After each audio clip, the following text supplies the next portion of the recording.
you guys are ready.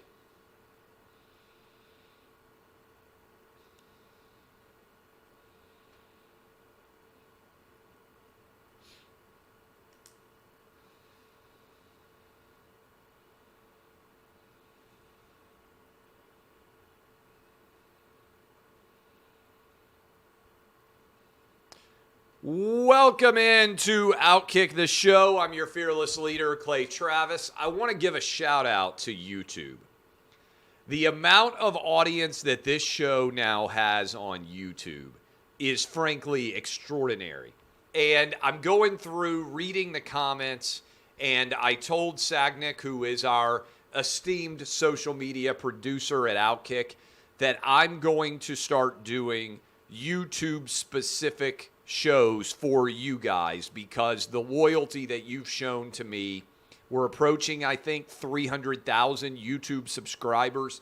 And obviously this show is on Facebook, it's on Twitter, it's on audio. I appreciate however you are watching or listening to me right now, and certainly I thank you for your time. But the amount of interaction, feedback, extraordinary support that we have on YouTube is blowing my mind. So I want to thank all of you. I want to tell you to hit the like button. I want you to subscribe. My kids are YouTube fanatics, and they pay attention to how the show is doing on YouTube. And every now and then, one of my clips pops up on their feeds, and they are super excited. They don't watch television, really. They go on YouTube. And so they tell me that I need to tell all of you to click like and to subscribe. And so I thank all of you that are watching this right now on YouTube, and I am going to do YouTube specials. That is things that you will only be able to find from me on YouTube. You need to search out OutKick. You type in my name, Clay Travis, boom, you go subscribe, and we're going to have some fun on YouTube. But thank you for everybody out there who is supporting this show in such massive numbers. Also, I don't even know how TikTok works, but I was looking at TikTok the other day, and our social media team has been putting up some of the clips from me on TikTok, and millions of you on TikTok are now watching those clips as well. So I can't even keep up with all the different ways that people are subscribing and watching and consuming all the different content that we do at OutKick. But I want to say thank you for all of the support on whichever platform you are presently watching this show. All right. Opposite of support. NBA ratings for their All-Star game have tanked and hit an all-time low. Just 4.59 million people watched the NBA All-Star game on Sunday.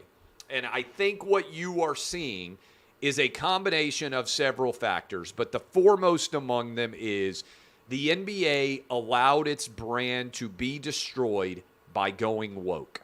That's the reality. That's the facts. If you go look at when the NBA's collapse began, it is when LeBron James decided that he was an anti-Trump, Hillary Clinton supporter wearing his stupid safety pin on the cover of Sports Illustrated magazine.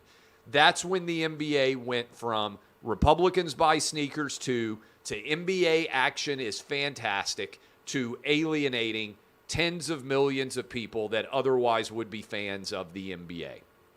And it's manifesting itself in the ratings. This is important.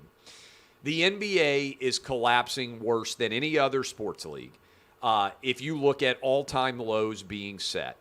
And they're also getting the benefit of a rig job, which almost no one talks about. They started counting out-of-home viewing, and it's bumped up overall viewership for sports by about 10%. And for people out there who don't understand what that means, it means if you're out at a sports bar and you are watching a big sporting event, they now are counting you as a part of the overall ratings. You weren't ever counted before. So when we're talking about 4.59 million people watching the NBA All-Star Game, that is with a 10% boost. So it's more like 4 million based on the old numbers. That's less than half the number of people that used to watch the NBA All-Star Game. It's a pinprick compared to the number who watched in, for instance, the Jordan era. And for people out there who say, well, sports have changed a lot since then. No. The audience for the Super Bowl has actually grown since the Jordan era in basketball. That is, more people today watch the Super Bowl than watched the Super Bowl in the 1990s. The NFL has grown its overall audience for its biggest, most signature events. The NBA audience has plummeted. It has collapsed, and it continues to decline. And so woke factor is, I believe, the single most important one. Secondarily, I think that the fans recognize players don't care about the success of the league anymore. You go back and read sports history, Magic, Larry Bird, Michael Jordan, Charles Barkley, John Stockton, Karl Malone, however you want to phrase it, those guys understood that they were growing the game in basketball. And in 1998, Game 6 of the NBA Finals, which took place in Salt Lake City, just like this All-Star game did, was the most watched basketball game in the history of basketball. Game 6, Michael Jordan, Utah Jazz. The audience since that game for the NBA Finals is now down 75 or 80% from the audience that watched back in 1998. I think that Adam Silver is the worst commissioner in any of our lives who has gotten the most praise because the NBA media is overwhelmingly woke, and they applauded things like move the All-Star game out of Charlotte because of the transgender bathroom bill. They applauded taking the players' names off the jersey and writing random social justice warrior slogans on the back of the jerseys instead. And what Adam Silver has done is spend all of the capital that the NBA had built up from the David Stern, Michael Jordan era, and now they have moved into a recession of the NBA audience. And I don't know how they're going to build it back. I think, frankly, it's going to take LeBron James retiring and them moving on from the entire LeBron James era, because he has been immensely destructive to the overall legacy of basketball. And I think certainly the hypocrisy of the NBA factors in here too, because even people that don't mind the woke politics necessarily, they recognize the hypocrisy. When you are lecturing America about how awful America is, and you are taking money from China, where they have concentration camps, when you are taking money from the Middle East where they can still behead gay people, and you are lecturing us about how we handle transgender bathroom issues in this country, I think it strikes many people as hypocritical, and as a result, they are tuning out of your product. Final thought on the NBA. I think this is a danger for listening to the siren call of social media, because the NBA has paid attention. Instead of people who actually watch their games, they've paid attention to people who watch highlights on Instagram or watch highlights on social media, TikTok, whatever it is. And they don't recognize that those people, by and large, are not fans of their game. And so they're allowing people who are dilettantes, people who would never sit down and watch a 48-minute NBA basketball game, to drive their coverage, and they're turning off real fans in the process. And I know I said final thing, but I also think this goes in with the players. As soon as players start to not show up for games and say, we just don't want to play 82 games, fans are going to tune out as well. And I think it was Charles Barkley who said, if you're healthy and you don't play in an NBA game, you ought to have to sit in the concourse and sign autographs and pose for photos that entire NBA game. And I agree with him, because if you are a parent out there, or you're a grandparent, or you got a godson or goddaughter, and they have a favorite basketball player, I have been in this camp before. You may not have very much money, and you decide that you're going to spend your money so that they can watch their favorite player come through your hometown, and it's a birthday present or it's a Christmas present, and you might only be able to afford to go to one game a year, right? I've been there. I bet a lot of you have been there too, where you sit way up in the upper deck and you keep your eyes on whether the rich people in the close seats are going to show up or not, and you kind of see whether or not the ushers are going to be aggressive about checking to see if you have a ticket, to see whether you can move down closer to the court or closer to the stand, closer to the field.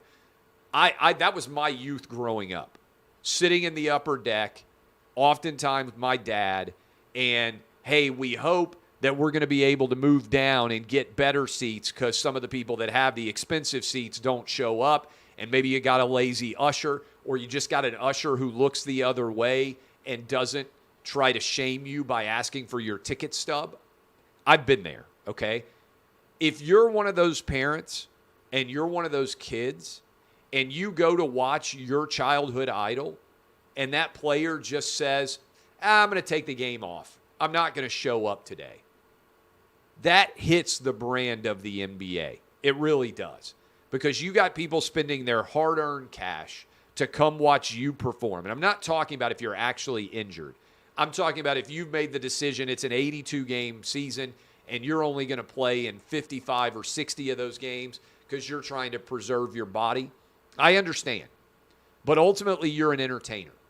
And if you show up and the main attraction is not there, you feel cheated. You really do. And I think that has really become a massive attack on the NBA's brand as well. The players are so well paid, and they're so arrogant, and they're so condescending that they aren't willing to put on a show for the paying customers. And so I agree with Charles Barkley's perspective on this. I think if you don't show up and you're healthy, you should have to go sit on a concourse somewhere and sign autographs and pose for photos the entire game.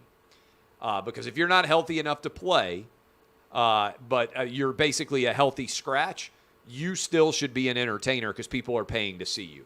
So I think all of that is conspiring. I think it's the woke by far the most, but I think the NBA under Adam Silver has destroyed its overall brand. I can't believe this story. Maybe it has changed while I am talking to you. There's always the possibility that stories are breaking. Brandon Miller, who is an elite talent for the Alabama Crimson Tide of basketball. Yesterday, news broke via testimony that at 1:30 in the morning, and I think I have a screenshot of this text message that I want to read to you. At 1:30 in the morning, according to Darius Miles' defense attorney, Darius Miles was the Alabama player who's been charged with murder. Miles texted Miller, Brandon Miller, at 1:38 a.m. the morning of the shooting. Again, this is 1:38 in the morning. I need my joint, a N-word, just got a fakin'. Now, look, I am told, all right, joint means gun, and just got a faking, I'm reading from this, they're faking, which means they were threatened, right?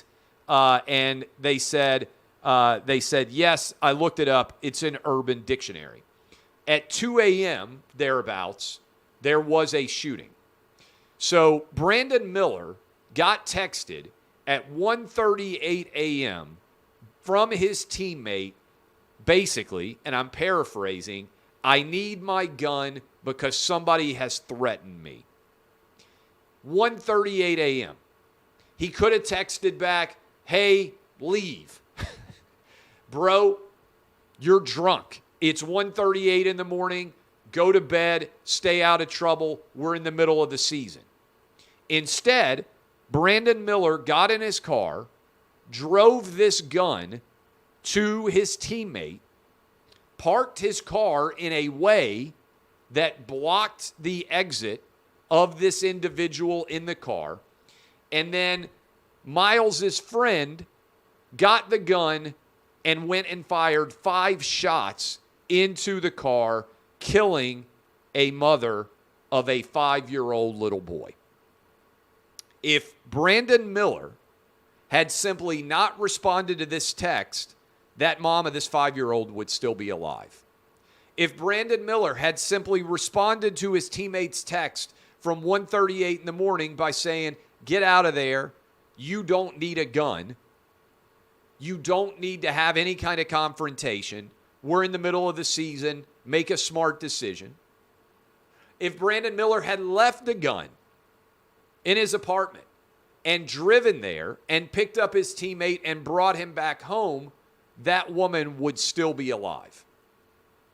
Brandon Miller made a decision to bring a loaded handgun to his teammate when he knew that the teammate was both drunk and feeling threatened, meaning he was bringing a weapon late at night after everybody had been drinking to a corner of a downtown street. That was negligent behavior. That was behavior that was reckless. In my opinion, that was by Brandon Miller in conjunction with leaving his car blocking the exit, according to reports, of that street. That was criminal behavior. Okay? I don't know why he didn't get charged. I suspect it's because he's a star basketball player and he was being protected as a result of that. That's my theory. That's my surmisal. Most people, I think, would be charged with an accessory to a crime at minimum for that behavior because of the reckless and negligent behavior in bringing a loaded handgun to a teammate at 2 a.m. in the morning when that teammate has said he needed his gun because he felt threatened. Okay? At a minimum, I am stunned beyond belief that having seen these facts in the light of day, as occurred yesterday, that Nate Oates, the head coach of Alabama, that Greg Byrne, the athletic director of Alabama, that the university president of Alabama would allow Brandon Miller to still be a scholarship representative of the Alabama men's basketball team is a failure on all fronts by the University of Alabama. And some people who are Alabama fans, who are pretty much the only people defending Alabama at any point, have been sliding into my DMs, and they've been sending me angry emails, and they've been saying, how dare you have this opinion? Oh, you just have this opinion because you're a fan of X or Y. No. My opinion's pretty clear. If you engage in violent behavior or you aid and abet violent behavior that leads in a death, in a murder of an innocent mother, you should not be a representative of any athletic program in the country, period. This is an easy call. And if Nate Oates or Greg Byrne or the University of Alabama president knew about all these details beforehand and still allowed Brandon Miller to play, I think they should all be fired because their judgment is not strong enough to allow them to be the leader of men. And if you are making a decision, and I'm speaking specifically to Alabama fans right now who are by and large behaving like a bunch of ignoramuses on Twitter, okay? If you are defending Brandon Miller over this, you're an embarrassment. You are an embarrassment to college fans everywhere. Because what you are trying to say is you care more about your team than you do the life of an innocent woman that one of your star players helped to take. And I've been saying this for years. Imagine what your response would be if this happened at Auburn.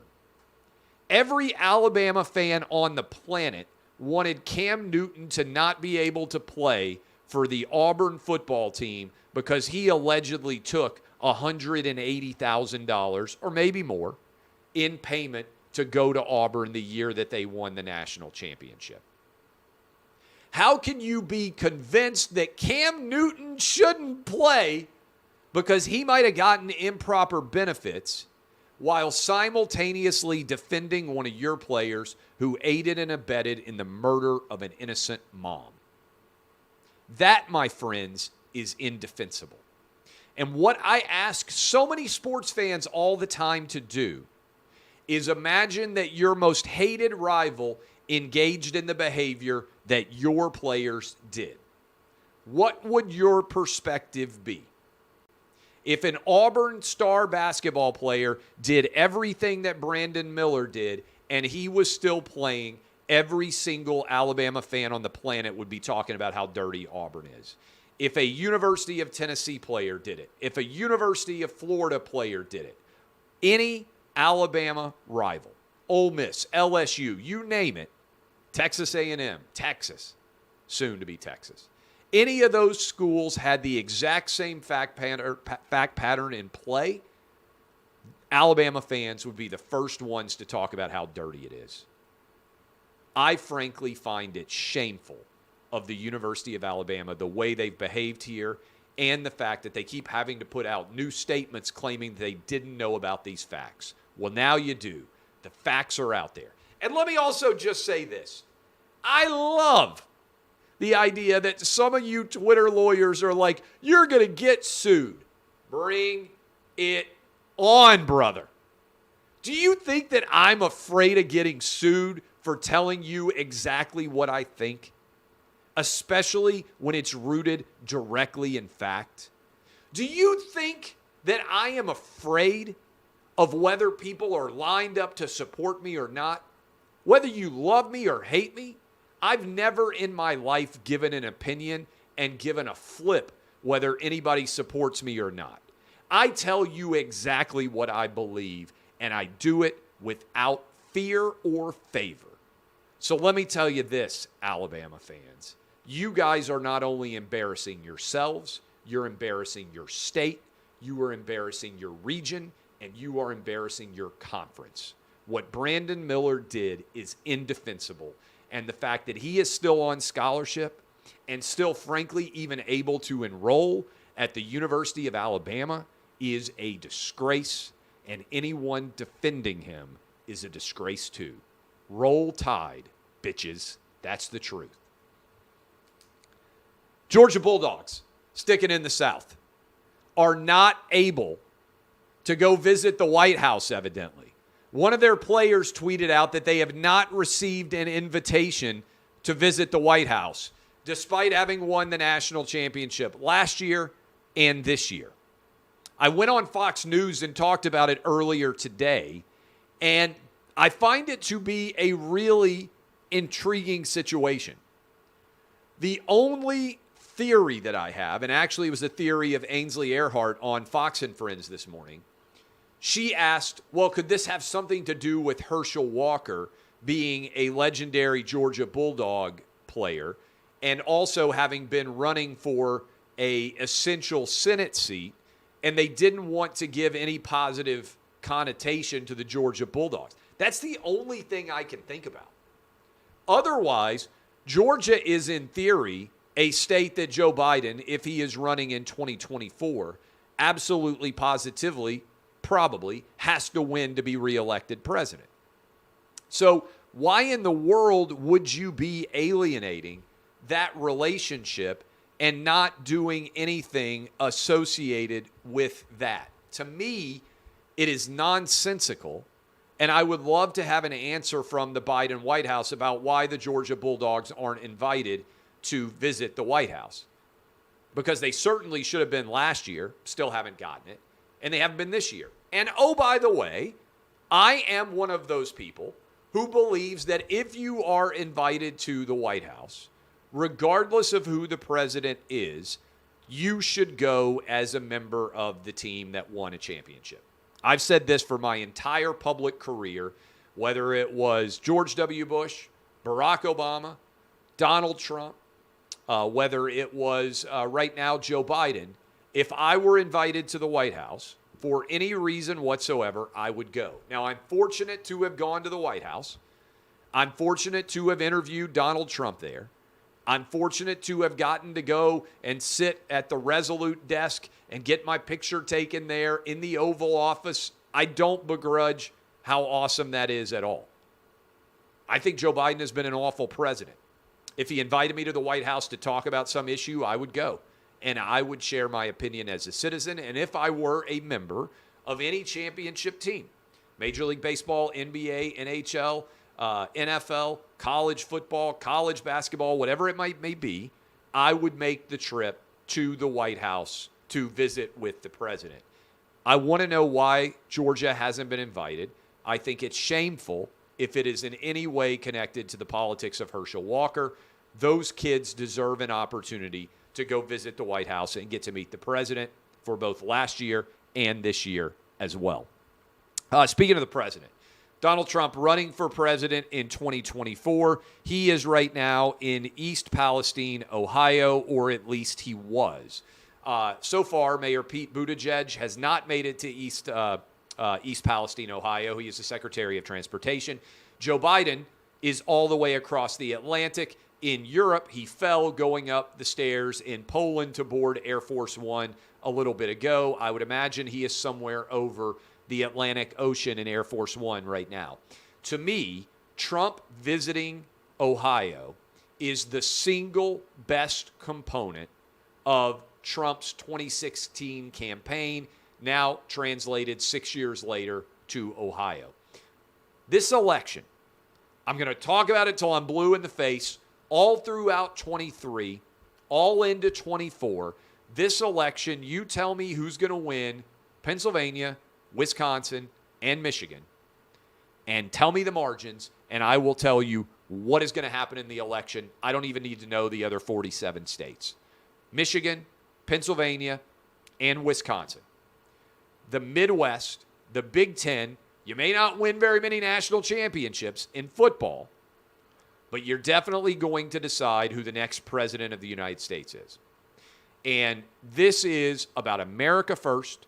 This is about the Midwest as the heartbeat of Americana, and Trump getting to East Palestine to deal with this train derailment and the subsequent explosions and poisonings and everything else that has been associated with it before any high-ranking member of the Biden administration can get there is one of the biggest wins, if not the biggest win, of Donald Trump's 2024 campaign so far.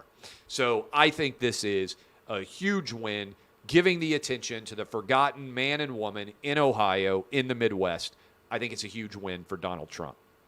Andrea Mitchell. Andrea Mitchell said that Ron DeSantis wouldn't allow the teaching of slavery or the teaching of the post-slavery Reconstruction in the state of Florida. It was a total lie. She now has come out and tried to clarify the lie that she spread in her interview with Kamala Harris. And I give credit to the Ron DeSantis team because of the way they are responding to this issue. And I would encourage all of you to respond in the same way. You cannot presume in any way that the media is honest, that they are going to be fair, that they are in any way calling balls and strikes and being otherwise unbiased. They are liars, by and large. And this is from Brian Griffin inside of the DeSantis team. To all bookers and producers reaching out to our office from NBC News and MSNBC. This is our standard response until Andrea Mitchell apologizes and your track record improves. There will be, and this is a quote, this is from their statement, there will be no consideration of anything related to NBC Universal or its affiliates until and at least Andrea Mitchell corrects the blatant lie. And we will not speak to anyone at NBC or MSNBC until those lies are corrected. That's how everybody should handle it. You guys know that I love Kari Lake and the campaign that she ran in Arizona. Kari Lake, I think, was gold in the way that she handled the media. Every single interaction that she had, she recorded. I will not speak to a member of the media. I'm about to do it for a podcast at Mediaite. I will not do it unless our staff is recording every word that I say. Because I don't want to talk to somebody for 30 minutes or an hour and have them take 3 sentences from that conversation and turn it into whatever story they wanted to write before they ever talked to me. I'm happy to talk. I talk for 3 hours every day. I talk on this thing. I do countless interviews all over the country. I'm happy to tell you exactly what I think. But I'm not going to allow someone else to pull a sentence or two out of an interview with me and use it in a preformed narrative that they want to write. I'm going to tell you exactly what I think, And I'm going to make sure that all of you who care can hear exactly what I say, because I don't want far left-wing, agenda-driven, propaganda-based media to take whatever I say, twist it, and try to turn it into something that it is not. Speaking of that, the New York Times, after 3 years, has finally published an editorial saying masks don't work. Hallelujah. 3 years late. You've been watching and listening to this program. May well have gotten us censored on YouTube, got us censored on Facebook, got us censored on Twitter.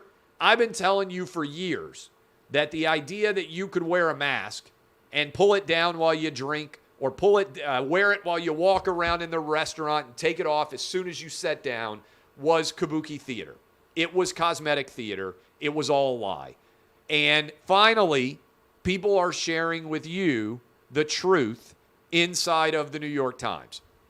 And right off the top, the most rigorous and comprehensive analysis of scientific studies conducted on the efficacy of masks was published late last month, and it proves beyond a shadow of a doubt that there were no benefits to wearing masks, not even indoors, not even in 95s. If you are a mask wearer, you are an anti-zealot, anti-science zealot. You are a moron, okay? And if you're still wearing masks, you are even more of an anti-science moron. And remember last year? It was actually coming up on 2 years now, year and a half ago. I went to my local school board and I said in Williamson County, Tennessee, on behalf of my kids, this exact truth, that there was no evidence masks were keeping anybody safer from COVID.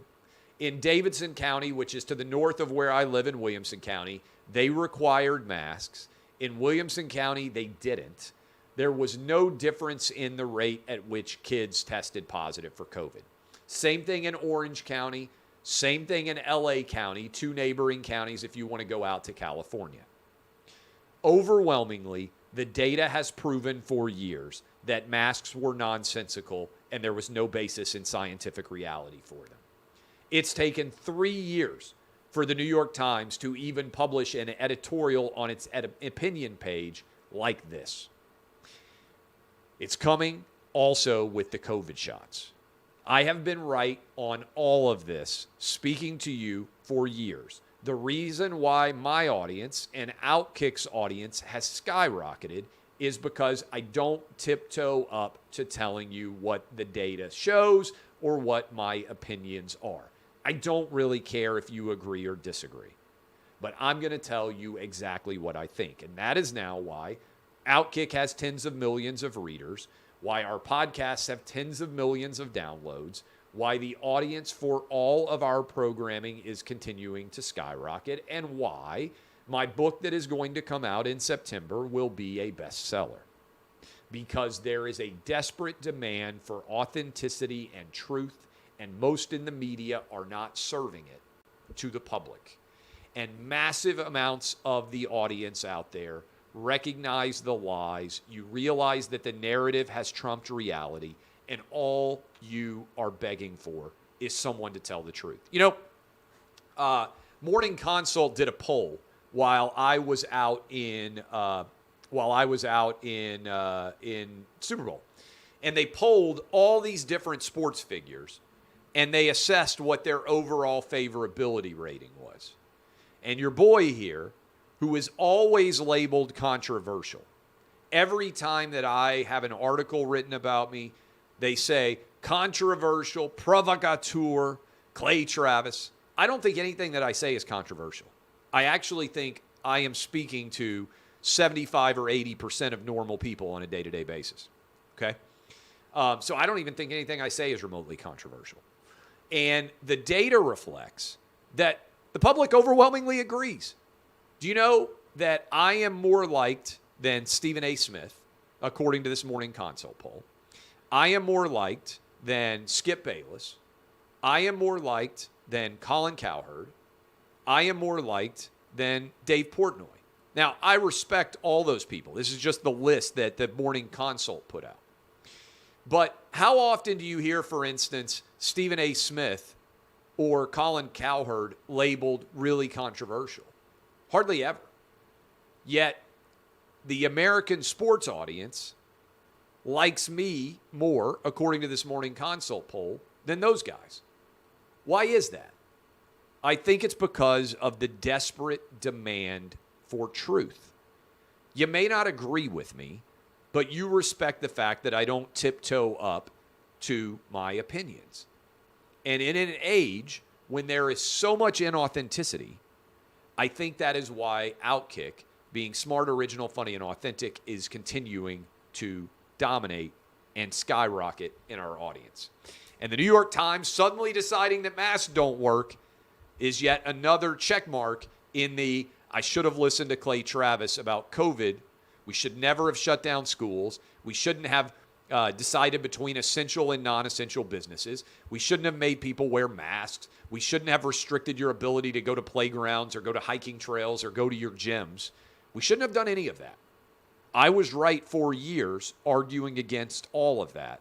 And now we are being rewarded with massive influxes of readers and listeners for those reasons. Finally, the opposite of smart, original, funny, and authentic, Don Lemon has gone to his re-education camp, and he now has returned to his perch at CNN on the morning show that is failing desperately, that nobody is watching, and the only reason why Don Lemon still has his job. And let me make this clear. I am opposed to cancel culture. I don't want anybody to get fired for their opinion, including Don Lemon. The only reason, however, that CNN did not fire Don Lemon is because he's gay and black. That's it. That's the only reason he still has a job, because he is gay and black. Because if competency or intelligence or, frankly, viewership were the standard by which CNN was being judged, then Don Lemon, who has already been demoted from primetime, he's literally past his prime because he's no longer in primetime, and had his show taken away and became a morning show host, the only reason why he still has his job is because he's gay and black. And I think the reason why the Democrat Party is going to get absolutely walloped in 2024 is because identity politics, without COVID as a shield, is going to come falling down all around them, and we are going to see a full reckoning that comes in the next presidential election. That's presuming that Joe Biden is able to run. If Joe Biden can't run and Kamala runs, we may get a Reagan-Mondale style beatdown. I am Clay Travis.